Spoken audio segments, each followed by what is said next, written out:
Voilà ce que je pouvais vous dire.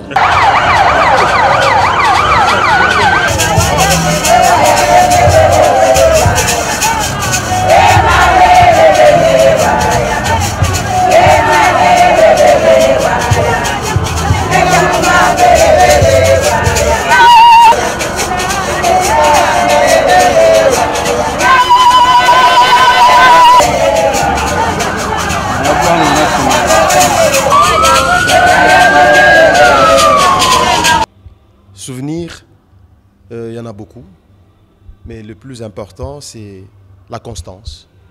La constance a une idéologie et l'amour pour la patrie.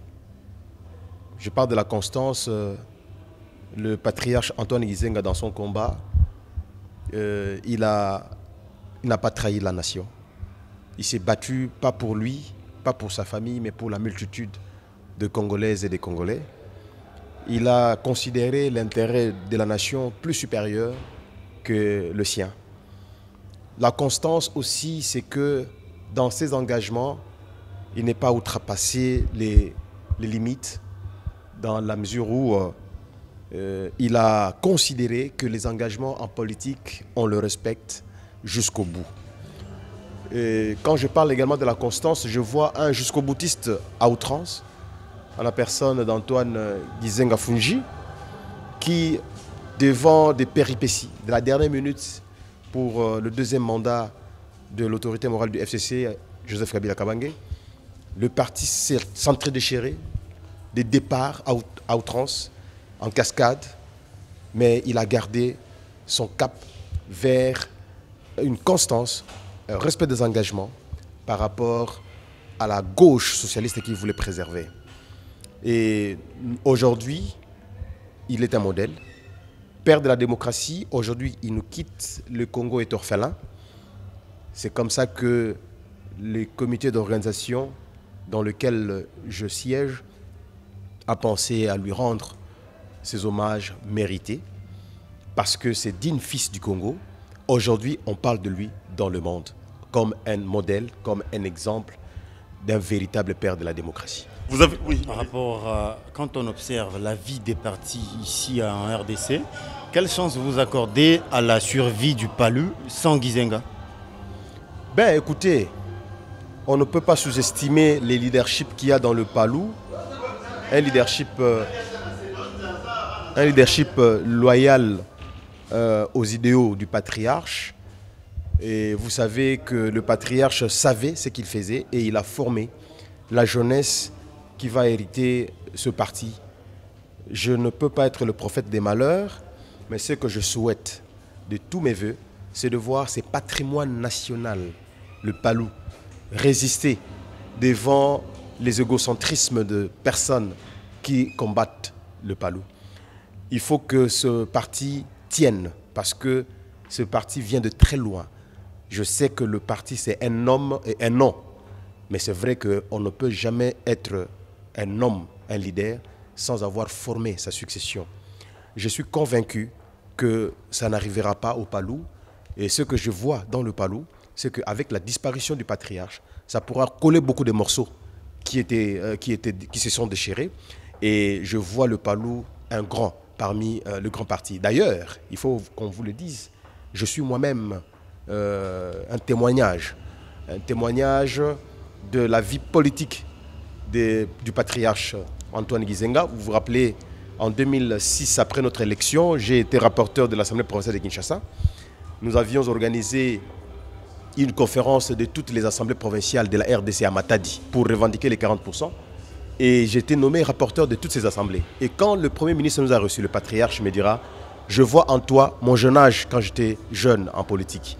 Parce que tu as la fougue, tu as la vigueur, tu as l'énergie nécessaire. Vas-y et plein courage. » Les mêmes phrases ont été prononcées à ma faveur par le chef de l'État, Joseph Kabila, à l'époque. Donc c'est pour dire que nous sommes sur ces traces, les traces qu'il nous a laissées, pour que nous puissions conduire le peuple congolais vers une politique d'autrui, une politique altruiste, une politique en faveur des autres, une politique en faveur de la population. Comme nous le disons dans mon parti, le Renovac, nous sommes les serviteurs nous sommes les serviteurs de la population, ça ne peut pas être l'inverse. Le patriarche est un monument pour notre pays, un monument pour le Kwilu. Le patriarche était mon premier ministre, j'étais dans son gouvernement et j'ai confirmé l'opinion qu'il était un grand leader, il était un très bon papa. Toute son action politique était basée sur l'idéal, l'éthique gouvernementale. Il veillait sur les intérêts de la population congolaise et il était persévérant dans ses croyances, dans tout ce qu'il croyait, tous ces dons pour lesquels il militait. Il était très attaché à la promotion du secteur de l'emploi. J'étais son ministre du Travail, Emploi et Prévoyance sociale. Et il était toujours à l'écoute des problèmes des travailleurs. Et il s'impliquait dans les solutions qui lui étaient proposées. Donc nous le remercions infiniment pour tout ce qu'il a pu léguer à notre pays, la République démocratique du Congo. Également pour tout ce qu'il a essemé à travers son engagement politique dans les Kwilu, sa province natale. Nous garderons de lui une image très forte et merci surtout parce qu'il était un très bon papa et un très bon chef. Quels souvenirs vous gardez de l'homme et quels sont les témoignages que vous pouvez donner à cette occasion? Merci beaucoup. Mon témoignage, je le donne en tant que l'un des élus du Grand Bandundu. Pour nous, et non seulement pour nous, mais aussi pour toute la République, le départ du patriarche Nginzenga est une perte énorme.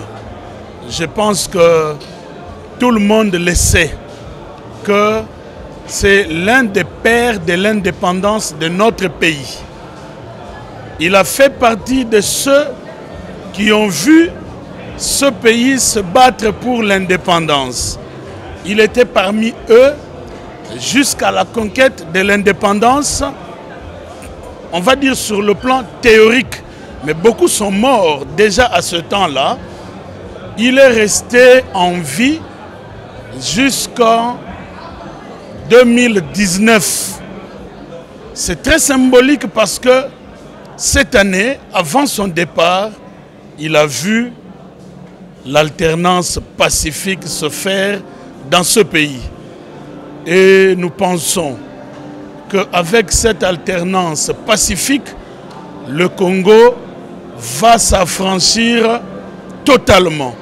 C'est-à-dire l'indépendance acquise par le patriarche Nginzenga et ses amis de l'époque va devenir totale à partir de cette année 2019 avec ce que nous avons tous vu, ce que tout le monde a beaucoup apprécié, c'est-à-dire pour la première fois dans ce pays, un président sortant et un président entrant se passent le flambeau dans la paix et dans l'entente.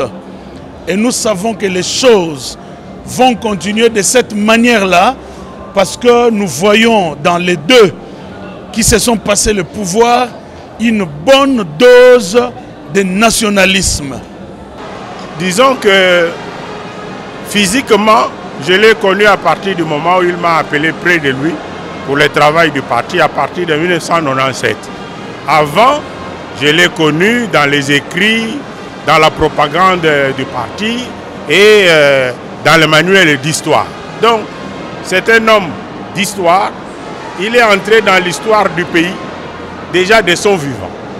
Parce que trentenaire, en 1960-59 déjà, il est à la tête du PESA, qui est à l'avant-garde de la réclamation de l'émancipation de notre pays, de la tutelle belge, de la colonisation belge. Et il est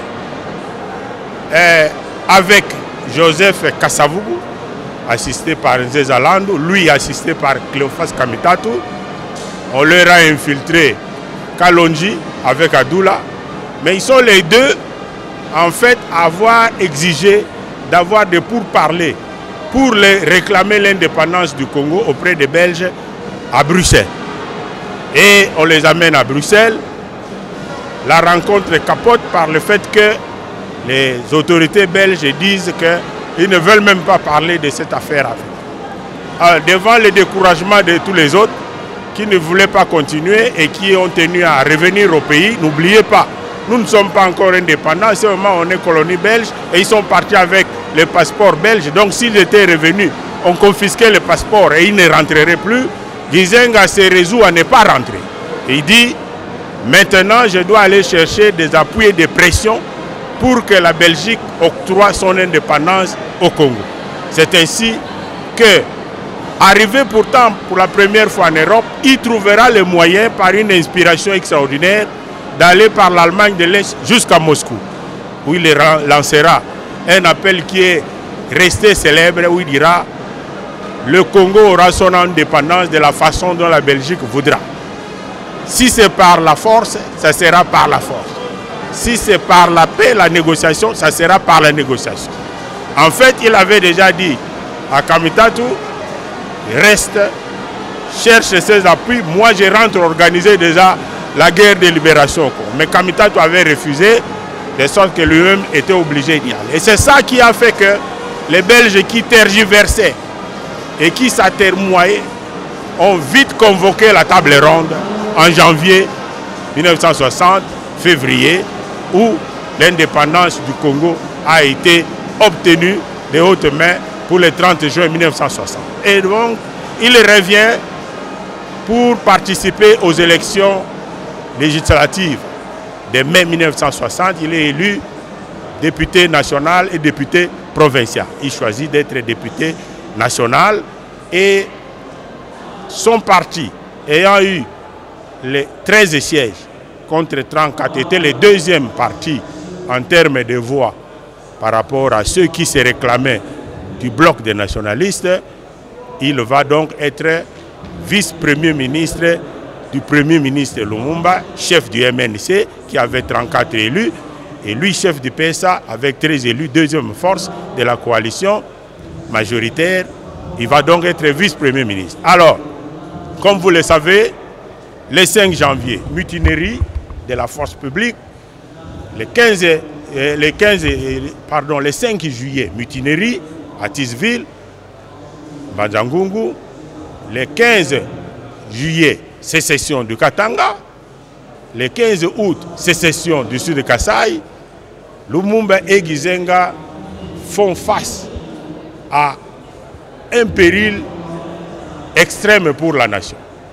Jeune nation, qu'ils viennent de prendre des mains du colonisateur en disant allez-vous-en, nous-mêmes, nous allons nous occuper de nos frères, nous allons bâtir ce que vous allez voir, même meilleur que le colonisateur. Mais voilà, ils sont confrontés à un problème extraordinaire, la division du pays. Le pays était en train d'aller en morceaux. Vous savez qu'avant 60, aucun Congolais ne faisait la politique.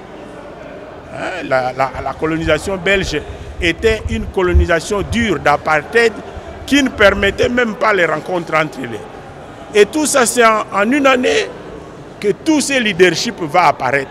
Il faut vraiment admirer ça. Et c'est en une année et pratiquement au front qu'ils vont apprendre à faire face à des dangers périlleux pour la nation.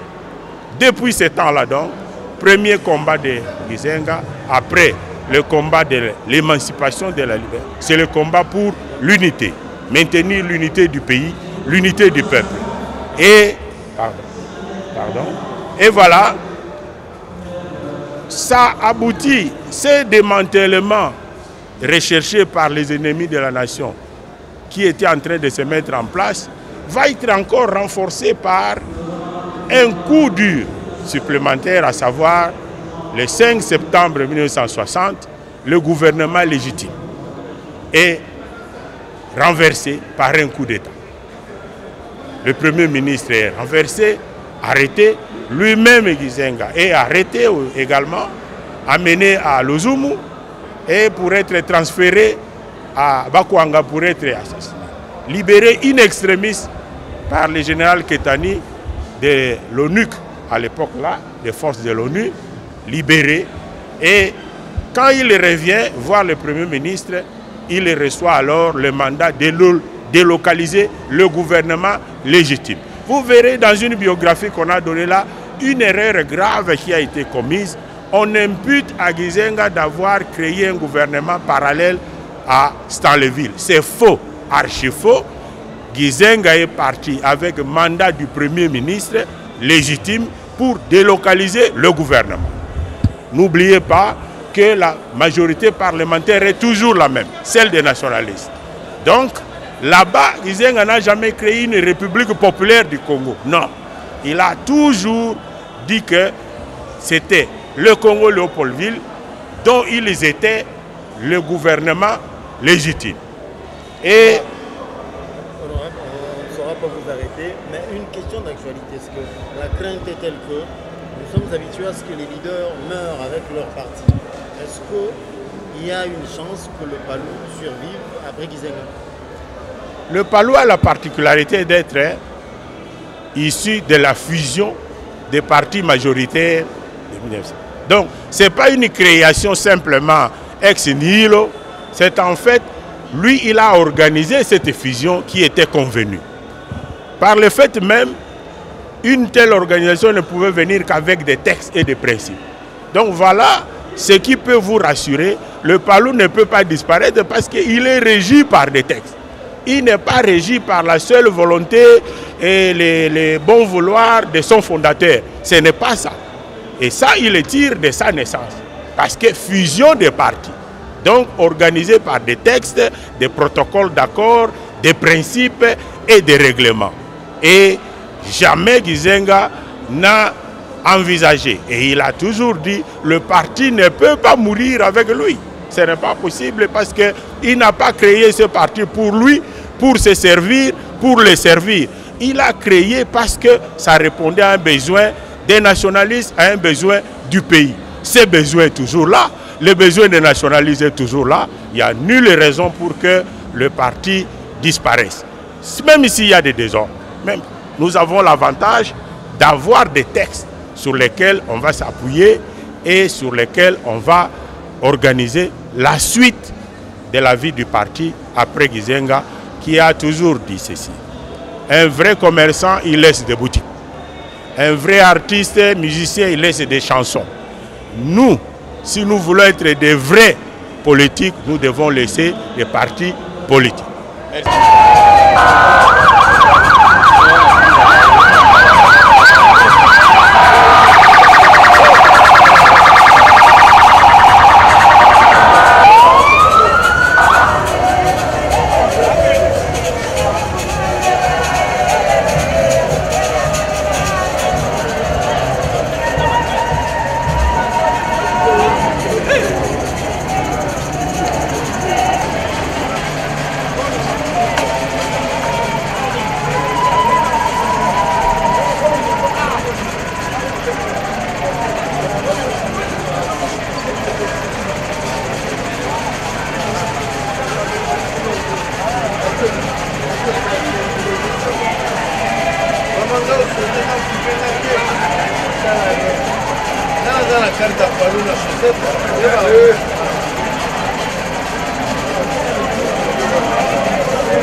Fatima.